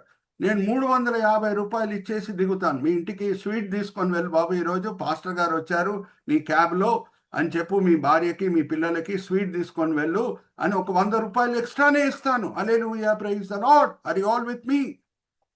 మొదట్లో సాక్ష్యం. Hallelujah, praise the lord. మొదట్లో సాక్ష్యం. అమ్మా, ఇప్పుడు నేను ఒక మాట చెప్తున్నా, జాగ్రత్త వినండి, చాలా ముఖ్యమైనది ఇది. రాజ్ కుమార్ గారు ఏం భయపడకండి. రాత్రి వేళ నేను 12ంటికి ఫోన్ చేసి, రాజ్ కుమార్ గారు నాకు 10 లక్షల రూపాయలు 24 గంటల్లో కావాలి అని రాజ్ కుమార్ గారిని అడిగితే, బహుశా పాపము రాజ్ కుమార్ గారికి సహాయం చేయాలనే ఉంటుంది కావచ్చు. 10 లక్షల రూపాయలు పాస్టర్ సురేష్ గారికి ఇవ్వాలని ఆయనకు ఆశ ఉండొచ్చు, కానీ ఆయన ఎప్పుడు ఇవ్వగలుగుతాడు ఆ 10 లక్షల రూపాయలు? మీరు చెప్పండి అమ్మా, ఎప్పుడు ఇవ్వగలుగుతాడు? నేను అడిగితే ఉన్నప్పుడు బ్రదర్ దగ్గర ఉన్నప్పుడే. రాజ్ కుమార్ గారి దగ్గర ఆ 10 లక్షల రూపాయలు ఉంటేనే ఆయన ఇవ్వగలుగుతాడు. సాక్ష్యం ఉంటేనే మనం సాక్ష్యం పంచుకోగలుగుతాం. హల్లెలూయా, ప్రైజ్ ద లార్డ్. హల్లెలూయా, హల్లెలూయా. యేసుక్రీస్తు ప్రభు వారి ప్రేమని మనం రుచి చూసుంటేనే, యేసుక్రీస్తు ప్రభు వారి శక్తిని మనం అనుభవించి ఉంటేనే దాని గురించి మనం మాట్లాడగలుగుతాం. కానీ అది లేకుండా ఉంటే మనం మాట్లాడలేం. Hallelujah, praise the lord. Are you all understanding? జాగ్రత్త వినండి అమ్మా. ఏముందో అదే మనం పంచుకోగలుగుతాం, ఏముందో అదే మనం పోగొట్టుకోగలుగుతాం. Are you all with me? So మనం మనల్ని పరీక్షించుకోవాలి. సాక్ష్యం ఉందా? యేసు రక్తం చేత మనం కడగబడామా? యేసు ఆలయంగా మనం మార్చబడామా? పరిశుద్ధాత్మ దేవుడు మనలో నివసిస్తున్నాడా? పరిశుద్ధాత్మ దేవుడు మనలో నివసిస్తున్నాడు అని అంటే జీవజలం మన హృదయంలో పొర్లుతున్నదా? ఆ జీవజలం మన హృదయంలో పొర్లుతేనే ఆ జీవజలం గురించి వేరేళ్ళకి చెప్పగలుగుతాం. ఆర్ యు ఆల్ విత్ మీ? ఎందుకండి మనము సాక్ష్యం పంచుకొని సువార్త పంచుకుంటాం? ఎవరితో అన్నా, నేను బస్సులో వెళ్ళేటప్పుడు నా పక్కన కూర్చున్న వ్యక్తితో, ట్రైన్లో వెళ్ళేటప్పుడు నా పక్కన కూర్చున్న వ్యక్తితో, ప్లేన్లో వెళ్ళేటప్పుడు నా పక్కన కూర్చున్న వ్యక్తితో. ఎందుకు? కారణం ఏంటి? వాళ్ళు క్రైస్తవులు అయిపోయిన తర్వాత మన క్రైస్తవ జనసంఖ్య అందరికంటే ఎక్కువ అయిపోవాలన్నా, మన క్రైస్తవ భారతీయులంగా భారతదేశంని పరిపాలించాలన్నా కాదు. యేసు చేత మనం పొందిన మేలు వేరోళ్ళు కూడా పొందాలని. హల్లెలూయా, ప్రైజ్ ద లార్డ్. యేసు ప్రేమని మనం రుచి చూసాం, వేరోళ్ళు కూడా దాన్ని రుచి చూడాలని. జీవజలం మన హృదయంలో పొర్లుతున్నది. మనం ఈ లోకంలో ఉంటూ పరలోకంనే రుచి చూస్తున్నాము. వేరోళ్ళు కూడా అటువంటి అనుభవం పొందేటట్లు. హల్లెలూయా, ప్రైజ్ ద లార్డ్. అందుకే మనము సాక్ష్యం పంచుకుంటాం, సువార్తను బోధిస్తాం. ఆర్ యు ఆల్ విత్ మీ? మరి నేను ఇంకొక వాక్య భాగం చదివిస్తున్నాను. సహోదరి జయంతి వాక్య భాగం చదివిన తర్వాత నేను ఒక ప్రశ్న అడగబోతున్నాను. ఎఫీసీయులకు రాసిన పత్రిక 2వ అధ్యాయం 6-7 వచనాలు చదవమ్మా. ఎఫీసీయులకు రాసిన పత్రిక 2వ అధ్యాయం 6-7 వచనాలు. బైబిల్స్ అండర్లైన్ ఎఫెసీయులకు రాసిన పత్రిక 2వ అధ్యాయము 6వ వచనం నుంచి. క్రీస్తు యేసునందు ఆయన మనకు చేసిన ఉపకారం ద్వారా అత్యధికమైన తన కృపా మహదైశ్వర్యమును రాబో యుగములలో కనుపర్చు నిమిత్తమును క్రీస్తు యేసునందు మనలను ఆయనతో కూడా లేపి పరలోకమందు ఆయనతో కూడా కూర్చొని పెట్టెను. మరి చదువు. కూర్చొని పెట్టును అనుందా, పెట్టెను అనుందా? కూర్చుండబెట్టెను, పెట్టెను.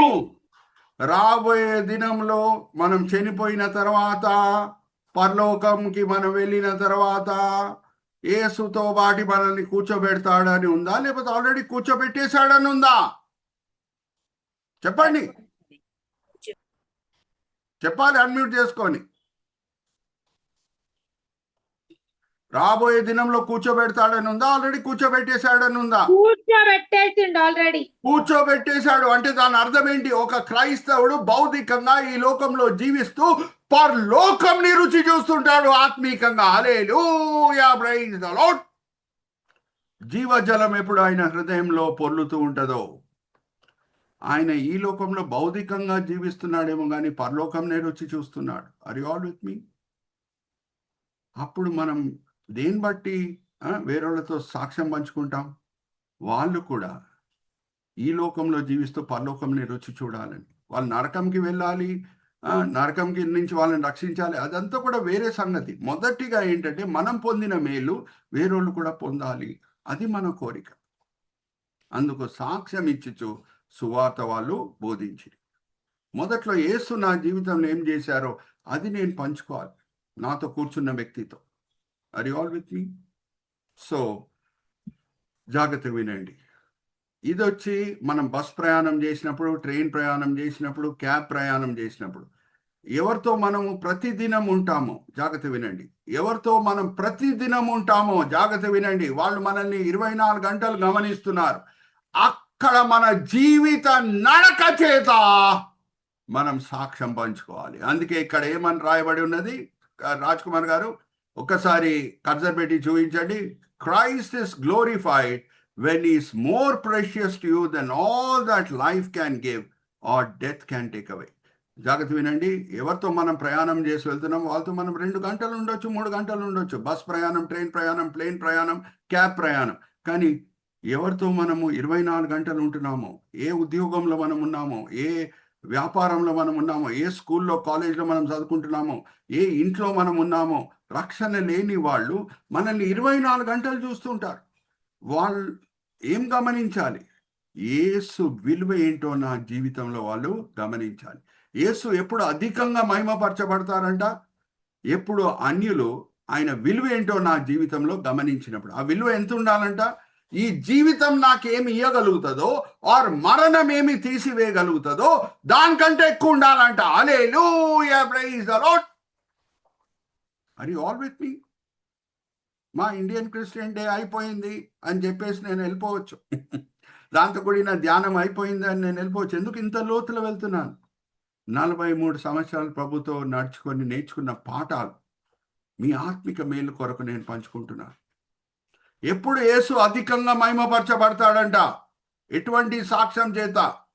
ప్రజలు ఎవరు 24 గంటలు మనల్ని గమనిస్తున్నారు. ఇది క్యాబ్ డ్రైవర్ కాదు, మనతో పాటు ప్లేను, ట్రైను, వేరే బస్సులో వెళ్ళే కో ప్యాసింజర్స్ కాదు. వాళ్ళు కొంచెం గంటలే మనతో పాటు ఉంటారు. వాళ్ళతో మొదట్లో సాక్ష్యం పంచుకోవాలి, తర్వాత సువార్త పంచుకోవాలి. కానీ ఎవరు 24 గంటలు మనతో పాటు ఉంటారో వాళ్ళకి ఒక సందేశం వెళ్ళాలి. ఏమనంటే యేసుక్రీస్తు ప్రభువారు విలువ ఏంటో నా జీవితంలో. ఆ విలువ ఎంత ఉండాలంట? జీవితం నాకేమి ఇవ్వగలుగుతుందో ఆర్ మరణం ఏమి తీసివేయగలుగుతుందో దానికంటే ఎక్కువ ఉండాలంట. Hallelujah, praise the lord. అప్పుడు వాళ్ళు ఖచ్చితంగా ఆకర్షింపబడతారు. నేను మిమ్మల్ని ఒక ప్రశ్న అడిగి లాస్ట్ స్లైడ్కి నేను వెళ్తాను. అనేక ప్రాంతాల నుంచి, ఈవెన్ దేశాల నుంచి వచ్చి ఆగ్రాలో ఉన్న తాజ్మహల్ని అందరు కూడా చూస్తారు. అది చాలా అందమైన కట్టడ, నో డౌట్ అబౌట్ ఇట్. కానీ నేను మిమ్మల్ని అడిగే ప్రశ్న ఏంటంటే, ఆధునిక సదుపాయాలతో, అప్పుడు ఆధునిక సదుపాయాలు లేవు, ఇప్పుడు ఆధునిక సదుపాయాలతో తాజ్మహల్ కంటే అందమైన కట్టడం మనం కట్టలేమా? చెప్పండి. ఆధునిక సదుపాయాలతో తాజ్మహల్ కంటే ఇంకా బాగా అందంగా ఉన్న కట్టడాన్ని మనం కట్టలేమా? కట్టొచ్చు. కానీ ఏం ఆకర్షిస్తున్నది ప్రజలని తాజ్మహల్ వైపు? ఆ కట్టడ కాదు, ఒక భర్త భార్యని ఇంతగా ప్రేమించగలుగుతాడా అనే సత్యం ఆకర్షిస్తున్నది. ఆర్ యు ఆల్ విత్ మీ? అలాగే యేసుని ఇంతగా ప్రేమిస్తున్నాడే అనే మాట ప్రజలని ప్రభు వైపు ఆకర్షించాలి. 2 సేవకులు వాళ్ళు బోధ చేయలేదండి, నోరు విప్పి సాక్ష్యం కూడా పంచుకోలేదు. 2 సేవకులు కొరడా దెబ్బలు తిన్నారు, సంఖ్యలతో బంధింపబడారు, చెరలో వేయబడారు, స్తుతి పాటలు పాడుతున్నారు. అక్కడ ఉన్న జైలు అధికారి వీళ్ళ సమర్పణను చూసి, ప్రభు పట్ల వీళ్ళ ప్రేమను చూసి, ప్రభు ఎంత విలువైన వ్యక్తి వీళ్ళ జీవితంలో గమనించి వచ్చి సాగిలపడి వాళ్ళ కాళ్ళ దగ్గర అడుగుతున్నాడు, రక్షణ పొందుటకు నేనేం చేయాలి అని. ఉందా లేఖనంలో అలాగే? ఎవరు 2 గురించి మాట్లాడానమ్మా? మీరే చెప్పాలి. పౌలు శీలలు. Very good, right answer. 16వ అధ్యాయం 30వ వచనం తీయమ్మా. అపోస్తల కార్యం 16వ అధ్యాయం 30వ వచనం. బైబిల్స్ అండర్లైన్ చేసుకోండి. దాని తర్వాత నేను ఒక ప్రశ్న అడగబోతున్నాను మిమ్మల్ని. 16వ అధ్యాయం 30వ వచనం, అపోస్తల కార్యం. అపోస్తల కార్యం 16వ అధ్యాయము 30వ వచనం. అయ్యలారా, రక్షణ పొందుటకు నేను ఏమి చేయవలెనను? అందుకు వారు, ప్రభువైన యేసుక్రీస్తునందు విశ్వాసముంచుము, అప్పుడు నీవును నీ ఇంటి వారును రక్షణ పొందుదురని చెప్పి. చాలామా సాగిలపడి అడుగుతున్నాడు ఆ జైలు అధికారి, రక్షణ పొందుటకు నేనేం చేయాలి? పౌలు శీల ఏమన్నా ప్రసంగం చేశారమ్మా? అడుగుతున్నాం మిమ్మల్ని, చెప్పండి. ప్రసంగం ఏమైనా చేశారా? చెయ్యలేదు. దేవుని ఆరాధించింది అంతే. ప్రభు విలువ ఏంటో వాళ్ళ జీవిత నడక చేత చూపించారు. హల్లెలూయా, ప్రైజ్ ది లార్డ్. ప్రభు ఎంత విలువైన వ్యక్తి వాళ్ళ జీవితంలో వాళ్ళ క్రియల చొప్పున చూపించారు. అంతే. నోరు విప్పి సువార్త బోధించలేదు, నోరు విప్పి సాక్ష్యం కూడా పంచుకోలేదు. వాళ్ళ జీవిత నడక చేత ఆ జైలు అధికారి ఆయన కుటుంబం రక్షణ పొందింది. Are you all with me? Are you all understanding? ఎందుకమ్మా ఇంత లోతులో వెళ్తున్నాం? ఎందుకంటే తోమా ఆత్మలను రక్షించారు. ఇండియన్ క్రిస్టియన్ డేని మనం ఆచరిస్తున్నామంటే ఆత్మల పట్ల, రక్షణ లేని ఆత్మల పట్ల మన హృదయంలో ఎంత ఆసక్తి ఉందో మనము పరీక్షించుకోవాలి. ఆర్ యు ఆల్ విత్ మీ? చివరి స్లైడ్కి మనం వెళ్దాం. ఇప్పుడు తోమా మనతో పాటు లేడు, కానీ గొప్ప సాక్షి సమూహంలో ఉన్నాడు. రైట్ సైడ్ పిక్చర్ చూపించండి రాజ్ కుమార్ గారు. సాక్షి సమూహం. ఇప్పుడు విశ్వాస వీరులు 11వ అధ్యాయం అపోస్తల కార్యం 11వ అధ్యాయం హీబ్రీలకు రాసిన పత్రిక మనం చదివితే అందరు విశ్వాస వీరుల గురించి పౌలు భక్తుడు రాస్తున్నాడు. ఎవరితో ప్రారంభం చేస్తున్నాడు? ఏబేలుతో. దాని తర్వాత హానోక్ గురించి చెప్తున్నాడు, నోవా గురించి చెప్పాడు, అబ్రహాం గురించి, ఈసాక్ గురించి, యాకోబ్ గురించి, యోసేఫ్ గురించి, మోషే గురించి, దావీదు గురించి, అందరు విశ్వాస వీరుల గురించి చెప్పేసి ఇప్పుడు ఏమని అంటున్నాడంటే వాళ్ళు ఇప్పుడు పరిగెత్తట్లేదు, వాళ్ళు ఇప్పుడు చనిపోయారు, దేవుని సన్నిధిలో ఉన్నారు, వాళ్ళ లోకయాత్రను ముగించేశారు. ఇప్పుడు వాళ్ళు సాక్షి సమూహంగా ఉన్నారు. వాళ్ళు ఎలాగా పరిగెత్తారో మనం కూడా అలాగే పరిగెత్తాలి. వాళ్ళ కనుదృష్టి ఎవరి మీద ఉండింది? యేసు మీద. విశ్వాసకర్త అయిన యేసు మీద వాళ్ళ కనుదృష్టి ఉండింది. సో మనం కూడా విశ్వాసకర్త అయిన యేసు వైపు చూచుచూ మనం పరిగెత్తాలి. ఓకే, మా విశ్వాస వీరుల వైపు కూడా చూసి పరిగెత్తే అవసరం లేదు. వాళ్ళలో కూడా లోటుపాట్లు ఉంటాయి, కానీ పరిపూర్ణుడైన యేసు. అబ్రహాంలో లోటుపాట్లు ఉండొచ్చు, నోవాలో లోటుపాట్లు ఉండొచ్చు, మోషేతో లోటుపాట్లు ఉండొచ్చు, దావీదులో లోటుపాట్లు ఉండొచ్చు, కానీ పరిపూర్ణుడైన యేసు, విశ్వాసంకి కర్త అయిన యేసు వైపు చూచుచూ మనం పరిగెత్తాలి. ఇప్పుడు విశ్వాస వీరులు వాళ్ళ లోకయాత్రను ముగించేశారు. ఇప్పుడు సాక్షి సమూహంగా మనం ఎలాగ పరిగెత్తుతున్నాం అనేది చూస్తున్నారు. వాళ్ళు స్టేడియంలో కూర్చొని ఉన్నారు, రేస్లో మనం ఉన్నాం. ఇక్కడ చూడండి ఉన్న క్రైస్తవులు ఎలాగ పరిగెత్తుతున్నారు. కింద స్లైడ్లో కర్సర్ పెట్టి చూపించండి బ్రదర్. మనం పరిగెత్తే గుంపులో ఉన్నాం, నించున్న గుంపులో లేము. వాళ్ళు సాక్షి సమూహంగా ఉండి మనం ఎలాగ పరిగెత్తుతున్నామో గమనిస్తున్నారు. ఆర్ యు ఆల్ విత్ మీ? మనం ఎలా పరిగెత్తాలి? మన కనుదృష్టి ఎవరి మీద ఉండాలి? అబ్రహాం మీద కూడా కాదు, యాకోబ్ మీద కాదు, యోసేఫ్ మీద కాదు, దావీద్ మీద కాదు, ఏబేల్ మీద కాదు, హానోక్ మీద కాదు, నోవా మీద కాదు. విశ్వాసంకి కర్త అయిన యేసు వైపు చూచుచు మన పంద్యంలో మనం ముందుకు సాగాలి. ఆ వాక్య భాగం నేను చదివించేసి నేను ముగింపు ప్రార్థన చేస్తాను. చదవమ్మా హీబ్రీలకు రాసిన పత్రిక 12వ అధ్యాయం మొదటి 3 వచనాలు చదవమ్మా. 12వ అధ్యాయం మొదటి 3 వచనాలు సహోదరి జయంతి గారు చదివి వినిపిస్తారు. హెబ్రీయులకు రాసిన పత్రిక 12వ అధ్యాయము మొదటి వచనం నుంచి. ఇంత గొప్ప సాక్షి సమూహము మేఘము వలె మనలను ఆవరించి ఉన్నందున మనము కూడా ప్రతి భారమును సులువుగా చిక్కులు పెట్టు పాపమును విడిచిపెట్టి విశ్వాసమునకు కర్తయు దానిని కొనసాగించువాడనైనా యేసు వైపు చూచుచు మన ఎదుట ఉంచబడిన పందెములో ఓపికతో పరిగెత్తుదాము. ఆయన ఓపికతో పరిగెత్తుదాం. తోమా అయితే ఆయన పరుగుని ముగించాడు. చివరి గడియ వరకు నమ్మకంగా ఉన్నాడు. పౌలు వలె ఆయన కూడా సాక్ష్యం పలకగలుగుతాడు. నా పరుగుని నేను ముగించి చివరి గడియ వరకు నమ్మకంగా నేను ప్రభు పట్ల పోరాడుతీని.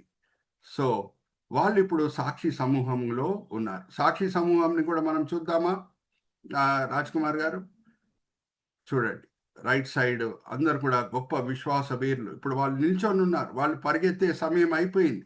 ఇప్పుడు వాళ్ళు మనల్ని చూస్తున్నారు, మనం ఎలాగ పరిగెత్తుతున్నాం అనేది. మనం యేసు వైపు చూచుచు మనం పరిగెత్తాలి. ఓకే, ఇక్కడ నేను ముగిస్తున్నాను. ఇండియన్ క్రిస్టియన్ డేతో కూడిన ధ్యానం మనం ఈరోజు ముగించాము. వచ్చే వారము 5 కిరీటాల గురించి మనం ధ్యానిద్దాం. ఏమేం కిరీటాలు ప్రభు వారు మన కొరకు సిద్ధపరిచారు? మొదటిగా జీవ క్రీటం, దాని తర్వాత అక్షయ క్రీటం, అతిశయ క్రీటం, మహిమ క్రీటం, నీతి క్రీటం. మీకు తెలిసిన వాళ్ళని కూడా ఇన్వైట్ చేయండి. అనేక మర్మాలు మనం నేర్చుకోవాలి, అనేక పాఠాలు వచ్చే వారం కూడా మనము నేర్చుకోవాలి. ఇప్పుడు నేను ముగిస్తున్నాను. ఒకసారి మనం ధ్యానించిన సబెడింగ్స్ చూపించండి రాజ్ కుమార్ గారు. ఫస్ట్ అన్నీ కూడా రైమింగ్ వర్డ్స్ మనం వాడాము అర్థం చేసుకోవడానికి. ఇండియన్ క్రిస్టియన్ డేతో కూడిన అనేక సత్యాలు మనం అర్థం చేసుకోవడానికి మనం వాడిన సబెడింగ్స్ అన్ని కూడా రైమింగ్ సబెడింగ్స్. ఫస్ట్ ప్రాఫెసీ, తర్వాత హిస్టరీ, మూడోది అంటే ఫ్రక్టిఫై అంటే విస్తరించుట. ఒక గోధుమ గింజ చనిపోయినప్పుడు విస్తారమైన పంట దాని వలన కలుగుతుంది. నాలుగోది ప్రిఫరెన్షియలీ, ఎందుకు తోమా అనే దేవుడు ఎన్నుకున్నాడు? ప్రిఫర్ అంటే సెలెక్ట్. ఈయనను ప్రిఫర్ చేశాడు అంటే ఒక బాస్ ఆయనను సెలెక్ట్ చేశాడు. ఓకే, ఎందుకు తోమానే పంపించాలి? ప్రభువారు గొప్ప జ్ఞాని కాబట్టి సరి అయిన వ్యక్తిని సరి అయిన చోటకి పంపించాడు. తర్వాత కామన్లీ, ఏమి కామన్ పాయింట్ ఉందో అది మనము ఎవరితో అన్నా పంచుకొని సాక్ష్యం పంచుకుంటూ మనము ప్రారంభం చేయాలి. సాక్ష్యం పంచుకున్న తర్వాతనే సువార్త మనము బోధించాలి. ఫస్ట్ టెస్టిమనీ 6వ వచనం 7వ వచనము, సాక్షి సమూహంలో ఉన్న వాళ్ళ పట్ల, నీతిమంతుల పట్ల మనము దేవునికి థ్యాంక్స్ చెప్పాలి. వాళ్ళని జ్ఞాపకం చేసుకుంటుట ఎంతో ఆశీర్వాదకరం. మోటివేషనలీ వాళ్ళ జీవితము మనల్ని ప్రేరేపించాలి. వాళ్ళు త్యాగం చేశారా, మనం కూడా ప్రభు మహిమ కొరకు త్యాగం చేయుటకు సిద్ధంగా ఉండాలి. వాళ్ళు కూడా ప్రభు వైపు చూచుచూ పరిగెత్తారా, మనం కూడా ప్రభు వైపు చూచుచూ పరిగెత్తాలి. చిన్న ప్రార్థన చేసి నేను ఫ్లోర్ బ్రదర్ రాజ్ కుమార్ గారికి అప్పచెప్తాను. తండ్రి, ఈ సమయం బట్టి ఎంతో వందనాలు. ఇక్కడ చేరిన నమ్మకమైన ఈ చిన్న మంద బట్టి ఎంతో వందనాలు తండ్రి. 9 మంది ఉన్నారు.